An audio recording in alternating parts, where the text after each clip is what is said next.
It is time now for Better Money, and we have a question for you. Do you know what an RMD is? Well, it's actually a required minimum distribution. Might sound confusing. Here to explain is Joel Johnson. He's a certified financial planner and managing partner at Johnson Brunetti. Thank you so much for being with us. It's great to be here, Karen. We have a lot of questions that we get from our viewers on required minimum distributions. And so today we want to answer some of those questions and make sure we clear up some of the confusion on required minimum distributions. Yeah, so we're going to take some of the frequently asked questions. We know some things actually have changed since last year for RMDs, as they're called. Correct. Number one, what types of retirement accounts require an RMD?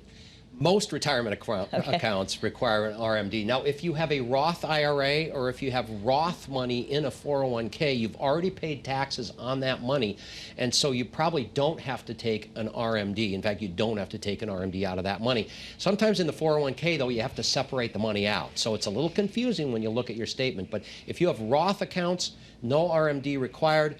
Almost every other retirement account, you have to begin to take RMDs when you're 72 years old. They're going to force that money out of your retirement accounts, which means you're going to pay taxes. Okay. Just basically, if you were lucky enough to save and never touch it, you have to start taking some. Yes. Okay, that's what it is. So how do you avoid paying taxes on the RMD?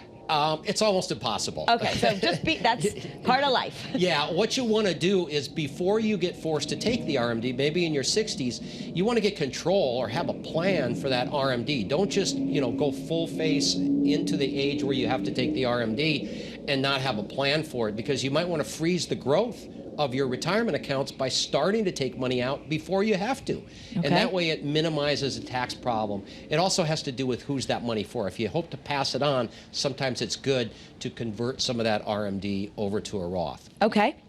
How much tax should I withhold from my RMD?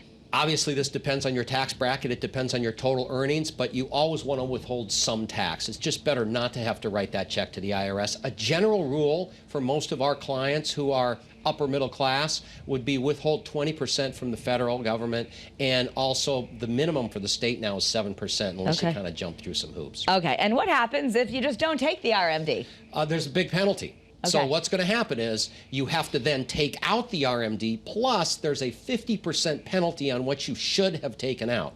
Wow. So you've got to take out the RMD, pay taxes on that, and then let's say you were supposed to take out $10,000 and you didn't, there's an additional $5,000 penalty. It's a really bad thing, so make sure you take out your RMD. Okay.